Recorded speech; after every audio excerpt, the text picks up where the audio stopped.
Hello, everyone. I'm Timothy J Rowe. I'm going to be taking you through the next 50 minutes. Inda's going to start you off in a moment. Obviously, it's been a long day already. If anyone wants to turn cameras on, I love seeing faces. It makes this process a little bit easier to connect with you. And I'm going to try to make this interactive. So if we can bring you in, thank you, Phil. Thank you, Tom. Thank you, Rosen. So just before we start into Inda's meditation, can we just do a state check-in? If everyone's got their laptop there, out of a scale of 0 to 10, with 10 being absolutely amazing, feeling great, and 0 feelings a little bit drab, a little bit tired, a little bit frustrated, stressed. You just put a number into the actual chat just so we can see where you are, see where you're feeling. You've got 7, 6, 7. Treasure's feeling good. Yeah, still got the excitement from today. Inda's got 6. Anybody else? Howard 6. 4, Adam. Okay. Okay, good to know. We'll sort of keep an eye on that one. Anne-Marie 6. We'll just wait another minute to get everyone in there. And what we're going to do is once we've actually got them in there, we can actually have Inda take us through a quick meditation. And what I want to do is just see how the state shifts after and see how that impacts us. So we can bring it a bit live and actually sort of take some of Inda's work here, a little bit of my work where I'm working with people and regulation and embodiment work, and see how that impacts. So Inda, would you like to kickstart us into a meditation? Sure, thanks, Tim. Okay, everybody, so when you're ready, just get yourself into a nice, comfortable position. Take a moment to do that. So when you're ready, either eyes closed or eyes open, just take a deep breath in and let go. And once again, take a deep breath in and let go.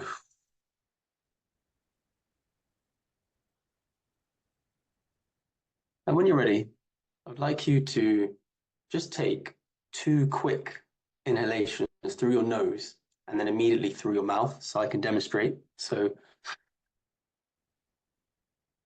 when you're ready, just do that.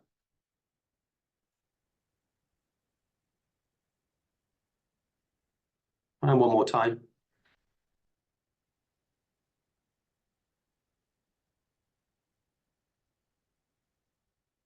And when you're ready, I'd just like you to close your eyes and just notice your body.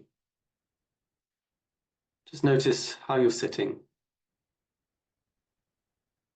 Notice maybe your feet on the ground. Notice your hands, where are they? Just notice your back against the chair. And then just notice the tops of your shoulders and your neck and your head. Just notice their position. And when you're ready, I'd like you to just turn your attention to the center of your mind, as if you were looking out of your forehead. You're sitting in the middle of your mind, looking out through your forehead.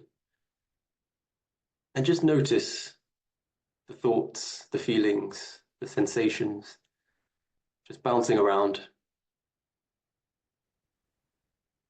You may find your attention goes towards your body. You may just feel a sensation of tightness or motion or tension. Whatever it is, just notice those thoughts, feelings, and sensations bouncing around. Maybe worries, maybe stress, it may be whatever it is, to-do lists.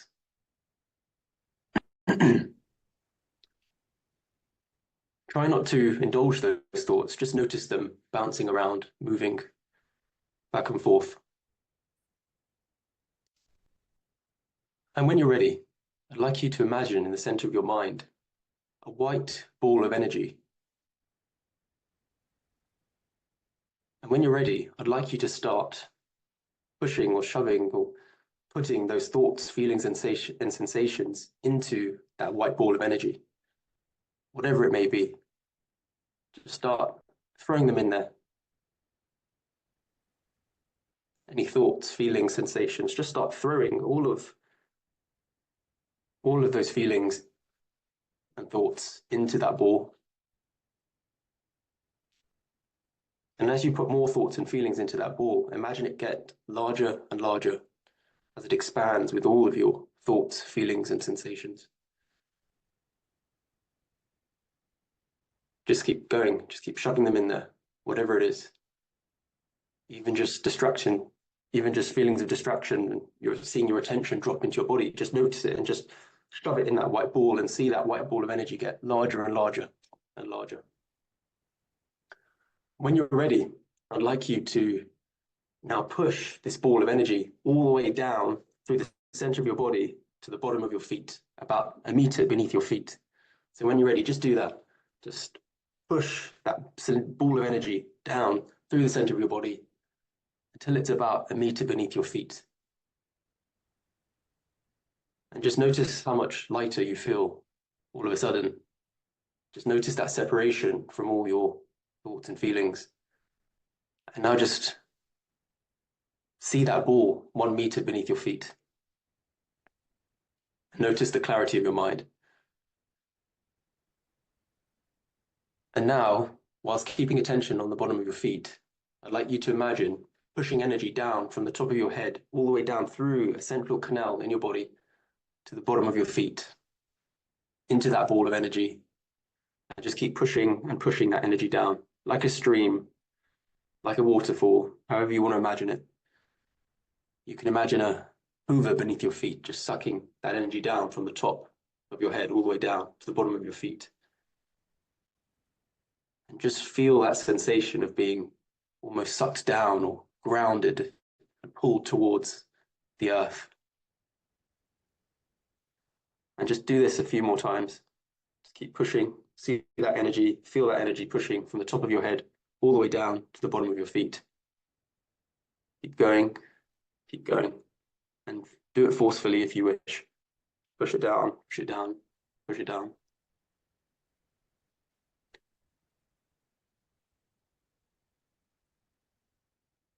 And when you're ready, I'd like you to imagine or recall a time where you just felt totally relaxed and at ease. A time when you just felt totally at ease and at peace, and you just knew all was well in the world and in your life. Could be with your family, could be just a simple weekend chilling on the sofa, reading a book, could be on holiday, could be wherever for you. Just go back to that time and just feel that sense of peace and comfort and calm, and that feeling or that knowing that everything is going to be okay. And when you're ready, I'd like you to notice where you feel best in your body. And maybe your head, maybe your chest, maybe your stomach. And I'd like you to give that part of your body a color. And I'd like you to take that color and move it to the top of your head and move it all the way down to the bottom of your feet. And now I'd like you to double the brightness and then double it again, and double it again, and double it again, so that you're glowing with this strong sense of peace and ease. And you just feel wonderful. And now I'd like you just to imagine taking that feeling of peace and ease into today and into the remainder of the week and into next week and next month. Just imagine dealing with difficult people, dealing with problems at work effortlessly, calmly, and just knowing that all is going to be okay and that you have nothing to worry about. And just imagine taking that feeling into all situations in the future. Just keep imagining over and over again. Feels nice, doesn't it? Just imagine dealing with a deadline, just feeling at peace and that everything's going to be okay. And when you're ready, just take a deep breath in and let go. And when you're ready, just gently come back into the room.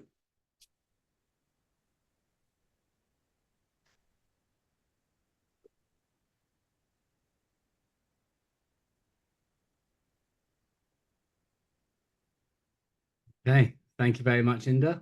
I appreciate that. I'll just give everyone a 10 seconds to come back in your own time and own space.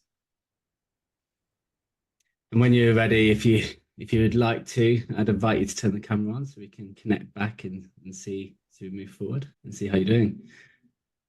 As you're coming back, when you do arrive, just pop in the chat now how your state is in that 0 to 10 scale. Let's just see how you're all feeling now after Inda's meditation there.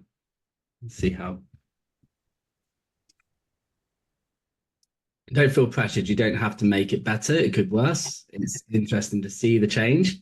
Sometimes meditation can take us deeper than we realize, or keep us the same. There's no change sometimes. Adam, you've definitely seen an increase there, so that's fantastic. And Phil stayed the same, yeah. Treasure's gone up 1. Oliver's stayed static, I think. Oh, he dropped 1, Oliver. Okay, interesting. And that's the beauty of meditation. And I was going to be talking about meditation slightly in this session, but actually it's a state regulation. It brings us into a deeper element. We don't know what's going to come up. And it's interesting actually listening to Inda and some of the symbology that he's bringing into his meditation as well, which can impact us through language, which is then becomes poetical. And it's interesting how certain words can affect people and certain words can affect people in different ways. I'm going to sort of roll back into who I am. I'm Timothy J Rowe. I left finance in the role of private equity as an accountant 4 years ago. Burnout, stress. It sort of had my time there. I was running project teams of 80 people, multi-jurisdictional, and it was very high pressured. It was a startup and burnt out, and it was the first burnout, a second, third, and it was time to step back out and actually unpick me. So my role was to unpick systems and rebuild systems for people to automate things, automate processes like accounting. And I stepped down and actually said, wait a minute, I'm a system that's broken. And that was the difference. It was recognizing that actually this time I really needed to sort myself out and figure out what was going on. And at that point, I started writing poetry out of the blue. And poetry became a tool that I started using and started writing and connecting into who I am. Trying to figure out what I am, what my messaging is in my system, what's going wrong. And it was almost like I always use the terminology of it was like poetry chose me and I didn't choose. There was just some words scribbled down one day and they felt good on the page. But I had no idea at that point. That sort of came after the journey. So now I'm a qualified coach. My mentor, one of my mentors is Mark Walsh, Mr. Embodiment. So I've been working with him. He's taught me a lot around trauma and through his embodiment work. I've also done clean language with Caitlin and Marion. So that's actually become very influential into my work and made sense of some of the poetry as well. Made sense why metaphors could actually sort of unpick my whole mental health, my whole mental well-being as to how it can regulate me. How can I unpick 12 years, now 41 years of life as a man when I couldn't talk? And when you've bottled it up so much, how does that come out? How does it spill out? And I've always called that the Mentos moment. The Mentos moment is we spill up when every time we're not telling somebody something that's going on with our life. Every time that we sort of have an issue in our life and we go, no, we'll deal with it. We'll be fine. And we actually almost like swigging a little bit of Coke. Imagine this imaginary bottle that we're filling up within us. And this is something I've seen more and more common in men. We don't often talk. There's a metaphor that I use in the sense of these days we don't have the old therapists for men, and it's different to the sort of scientific world. It's different to the sort of world that you'll see in a medical format. But when I look at who was the old traditional therapist for a man in a village when we didn't have technology, we didn't have all this science to support it, a man would typically either go to church, he would go to the pub, and there was a third one. There's a third one that he goes to, and I've forgotten it straight off my head. But he would go into these places and he would offload. And now in the world that we have today is your pub landlord isn't like the landlord of old. It is people who are fast, getting served quickly. You look at your Weatherspoons influence in that space. It's not like you go in and sit there for a chat. It is you go and you sit at the table, you order at the table. We've actually disconnected ourselves so far from actually connection with old places where we used to go and release, especially as men. We didn't know we were doing it. We were doing it as talking. We were doing is that connection. We're feeling that relational depth from the outset. So the realization as a man is now we never went to therapy. We never really talked within each other. We had a few pillars of society that we go to. Now where do we go? Where do we fill into to do this work? So 12 years ago, I got to a point where life was a bit too much. It was really hard. Everything started collapsing. And it was a sense of, I've been looking into the science of this. I'm not a neuroscientist. And Treasure I've been talking to Treasure for a year now, and she challenges everything that we're talking about, and it's been fantastic to see how neuroscience is impacting these conversations and growing it. But when I look back at 12 years ago, it was like everything collapsed in one moment. It was like I didn't have an awareness of who I was or what I was doing in that moment. And that's a scary thing. It's like we don't have the awareness of where we are. I was at a cliff point at that point, but I was waking up in spaces I didn't understand why I was there or how I got there. And it was like the mind just takes over. The brain just kicks in and just transports it into a space. But I wrote about it 4 years ago. And it's going to be the first book, which is Misperceptions of the Troubled Mind, The Breaking Point. And there was one day where I just started spilling it out on page, writing it. And it was just spilling onto page of this memory. And what it was a conception of, it was a failure of everything. Though my life had everything, I was actually feeling failure in everything. And that was a real, everyone was looking at me. Like my managers were looking at me going, yeah, that's amazing. He's doing amazing. He's doing amazing things. At my kids, at my wife and family. And everyone you look at you go, you're living an amazing, absolutely amazing life. But actually inside, I wasn't living amazing. And that's the difference. It's the mask that we can put over to present ourselves to the world. And what happens when that sort of mask starts flaking and starts being torn apart a little bit with chaos and with things that don't happen in life that we expect? It's like putting a Mentos into that Coke bottle that we've been filling up, the one that we haven't been talking about. All those issues in our life that we haven't spoken, things we haven't shared. And when we look at science, there are chemical reasons for this. Okay. And understanding how the nervous system now works, and it's taking me 12 years to understand why and how and what happened in that moment, because I didn't want to happen again. And I wanted to understand it. But when we're getting to that point, who do we actually call? How do we call? How do we reach out as a man? And that's the first bit that I've been doing a lot of work with is I've noticed that a lot of men want to talk. They do want to talk. They want to have relational depth. They want to share, but they don't know what words to use. They don't know how to break out and actually show some vulnerability into their strength. And that was a key element for me back then. I made a call for help. And if I hadn't made that call for help, the past 12 years wouldn't have existed. And it was just in one moment that there was enough strength that was part of something of life that I wanted. And that was my kids. And that sort of got me into a conversation. I just spilled. Everything spilled. It was like the whole Mentos moment. You sort of drop the Mentos into this Coke bottle and it exploded. Everything was spilling out. And my sister had to listen to it. She had no idea what was coming. But then it was the journey back, which was the most interesting. It was the one as a man back then when I wanted to tell my truth. When I'd gone through, you get your 6 weeks signed off work and you get your mental health. period. You were put on antidepressants, and not one point was I taught regulation. Not one point was I shown what neuroscience is now showing us is that nature can heal us. Being out in space is connection. The things that we actually have around us that are accessible to all of us, the actual true embodiment, the meditations, all this historical vintage work that's happened for thousands of years that's been around us.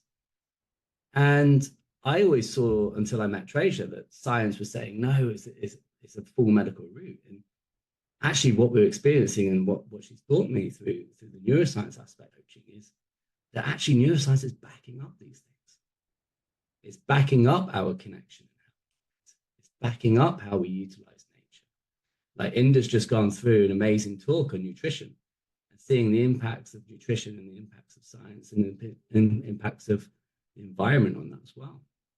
And if I'd known these tools back then as a man and been given them before I went into manhood, then that would have changed a whole load of life. You know, it's making sure that we're presenting this information. I'm talking not in a scientific way. I'm talking in a more poetical way, because that's what I'm trying to do, is try to translate really technical things into a way that other people can understand them, people that I would relate to. And I do like taking this knowledge and giving it in different metaphors that people can deal with. So yeah, understanding if I had those moments back then, things would be different. Okay. Things would have changed. But we are in a position where I am seeing more. Like tonight, we have got men walking. We're walking for International Men's Day. Tom, who's actually on the call right now, he's a friend of mine, and we have been doing work locally where every fortnight he takes men for a walk, just a walk in nature. We do a barefoot walk, okay? And people are just looking at us crazy. Like, why are you walking barefoot? Like, you got shoes. And the concept is we took people through these walks, and we've had people say, oh my God, it's the most alive I have ever felt, just after one walk. And then they started looking into the science of it. And we had one person message and go, did you know that a foot's got 200,000 nerve endings in? And what he had never realized is that actually by putting it into the earth and triggering it and stimulating it, she invigorated his whole system. It made him feel better. Okay. And we do these walks, we do sea swims as well. These nature-based activities which are regulating our system. It's not technical. It's very simple. It doesn't take long either. The sort of research I'm seeing is like half an hour of barefoot walking into nature a day, whether or not sand, earth, sea. It completely change our system. It completely regulates us. And like Inda's meditation that he just did with us right then, when he was placing us into energy, into the earth, it's grounding us. It's bringing us back. It's bringing us back to the present. And this is where poetry became something that unpicked all of this for me. It unpicked the concept that I could make a metaphor for anything in me. The energy, the universe around me, the environment, the way I feel. It allowed me to unpick and put it in words that my brain would understand. And let me say that my brain, no one else will understand my metaphor. They're my metaphors. And when I started writing, I put it on Instagram, and I noticed people connecting to the metaphors, but in their own way. They started actually reading them and owning them and getting a different story to me.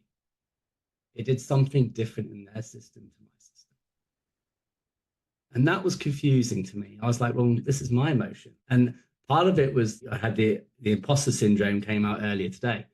And I was like, well, no, this is mine. The typical masculine sort of role. Like, no, that's mine. But I did it anonymously. I put it out as the wild wolf. And I wrote as the wild wolf. Because at the time I got kickback from friends. You're writing poetry. That's feminine. That's what are you? There's a lot of terminology that came up when I started writing. And you get your male friends with giving banter, and I've retracted from writing poetry for 9 months, and I went down again.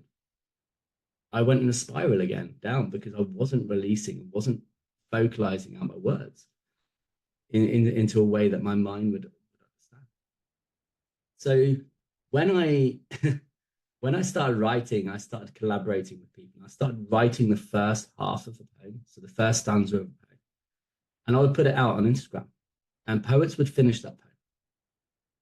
And each person finished it in a completely different way. I would have 20, 30, 40 different poems, collection of them, and each one showing that actually it was like giving them a key into a metaphor. They could take the metaphor on and expand it into their own world.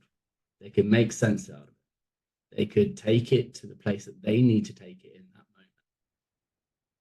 And that blew my mind, because I thought that I'd get a lot of similarities in the poems, and it wasn't. It was all different. And I had no idea as to why or how or what. And then clean language came into the world of me, and sort of how that language of metaphor could actually be used to heal people. That actually what this poetry was doing for myself and for others was actually taking me into a metaphorical landscape. It was taking me into a space which I would be able to live outside of my world for a moment and make sense of what is actually very, very unsafe for me. It was principally what it was. These memories were unsafe for me at the time. So by stepping into this character, this hyper-focused character to write out the memory, it allowed me to detach and allowed me to process this memory into a poetry form. But then what was the key element in that evolution was reflection.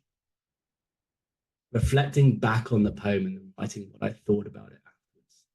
That made an embodied shift.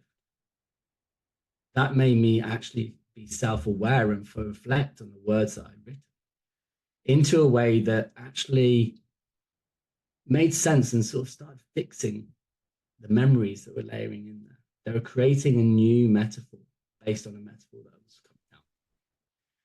And as clean language became a thing, and using it and actually realizing that we could actually do this work without inference, that was quite powerful.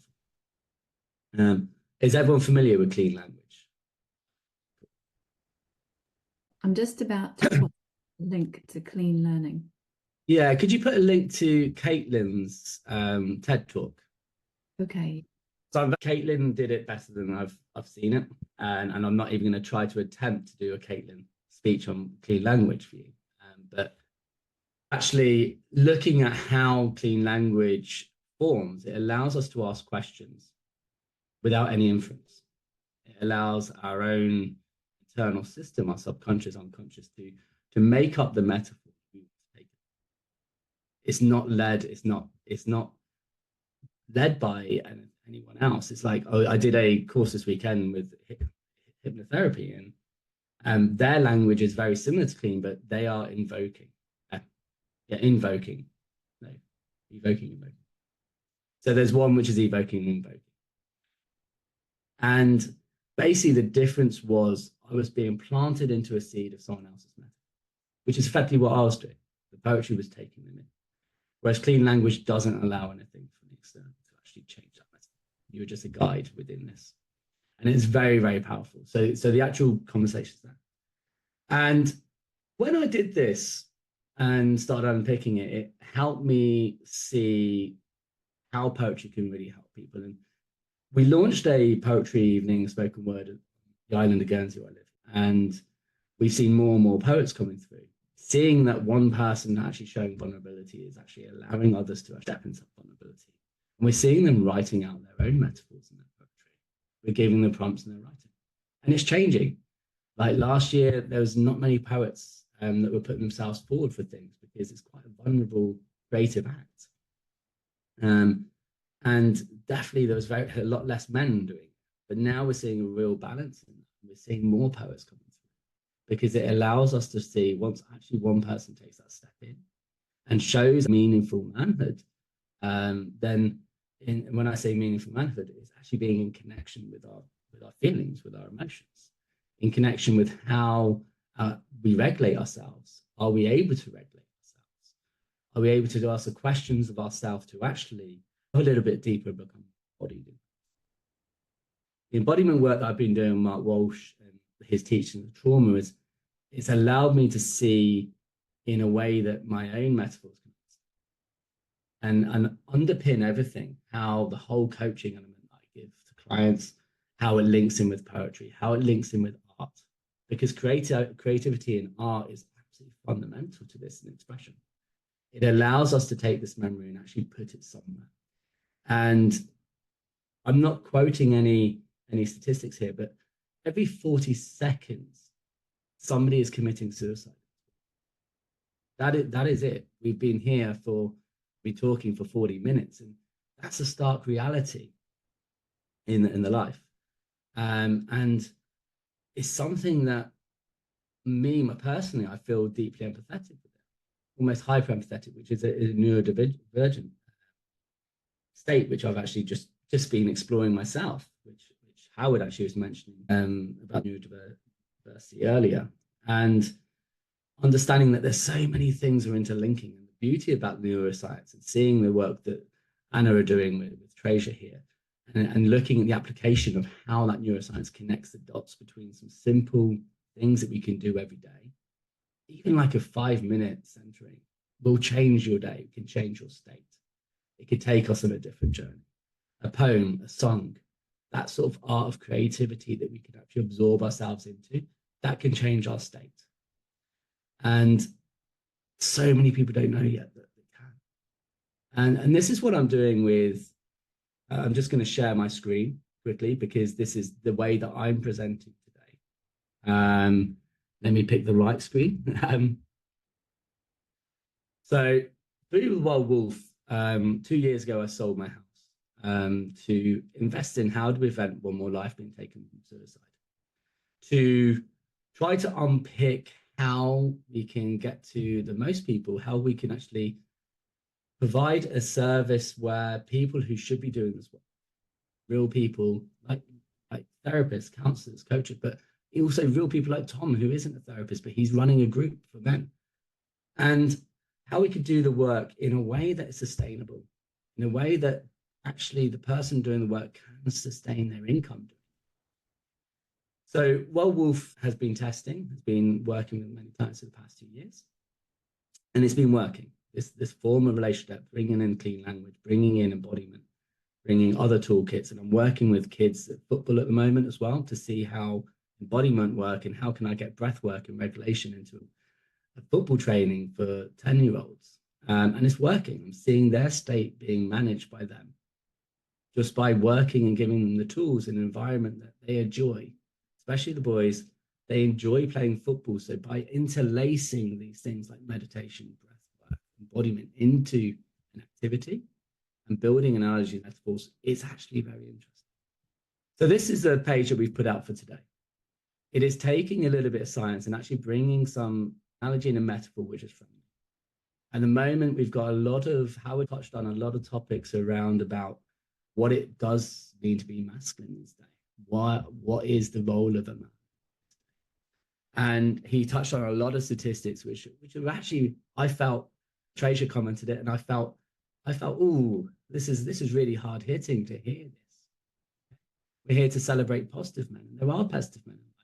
We know there are some hyper masculine roles out there which people are looking up to, but in a space where we are searching and we're lost, we're going to look out for strong people. And advocating a different and a change, and what we've done, put in a metaphor of penguins. We're doing a penguin walk today. Brought in penguin and the whole branding for International Men's Day walk. And Tom's running it through Men's Odyssey, but actually the concept here is being real. So we're coming into an aspect of trying to build a new way of turning science, turning these toolkits into ways that poetry can communicate them as well. This is my difference that I'm trying to bring. It's actually storytelling is working. Men relate to storytelling. We're seeing men are relating to more somatic work. We're seeing men relating to this embodiment piece, and they're relating to relational depth. What penguins teach us, it's turning a little bit of the science and we brought the oxytocin, trust hormone, how your brain releases it during connection. Penguins are a great symbol of that, but no one's scared of penguins. That's the beauty of penguins. It's a symbol and a metaphor that people aren't afraid of. But it allows us to spread the message. It allows us to share a little bit of work, and maybe some of these metaphors. Poetry has been a key element into history. We look at how much of influence in science has come. We see how art has formed, and we see how musical plays and how we feel in each of those moments that we actually feel connected with the groups that we're actually experiencing these things with. Art and creativity is key. So the creative mind, where the stories and metaphors activate empathy, it's activating empathy. It's allowing us to connect more deeply with ourselves, others. And I work on a pillar with clients now is I tend to say that the first we need to make love to life itself. A lot of people say we need to find that self-love, but actually I tend to sort of work with clients on the basis of actually, first of all, we don't always love ourselves. Sometimes we find that bit really hard. So we need to find love in things around us, things that are stable and don't change. The things, the elements, the sea, the air, the sky, the poetic elements of life itself. If we can actually find an existence and a connection of that first, and then add the love for self, at that point, then we can actually make love with others. That connection will become easier because we don't become so dependent. And this is how I've taken a lot of my work in the world of embodiment and my own unpicking of my own emotions. And I would love to do more work with neuroscientists to expand and test theories and bring some of these elements back in. This is the introduction. There's some questions I've put out there today.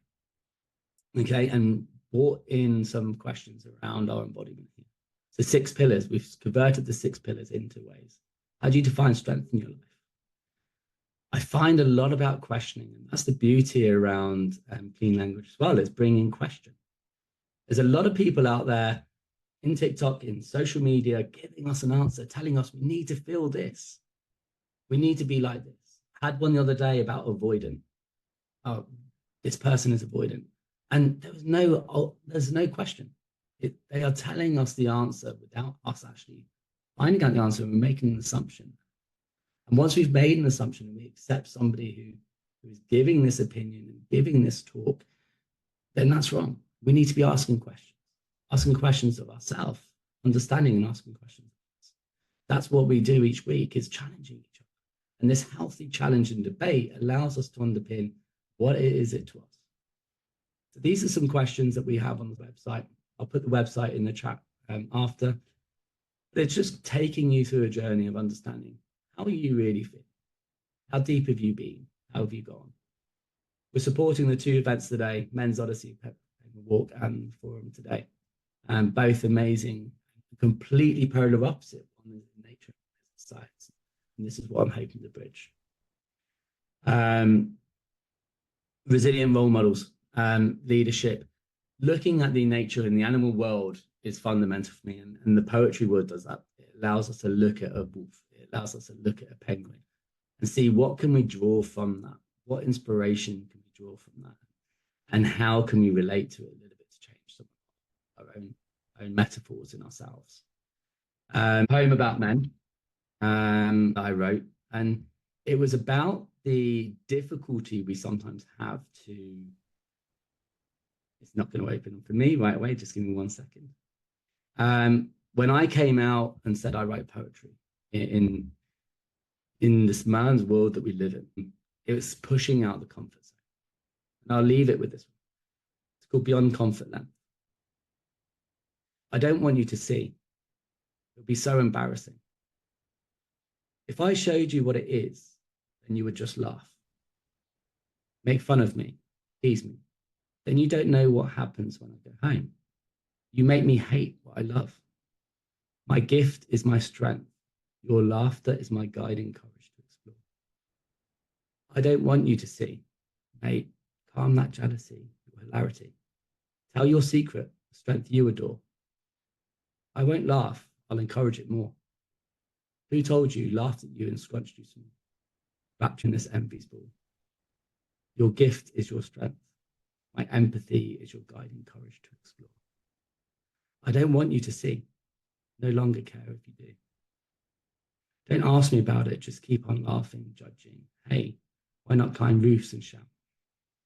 I let you watch from afar.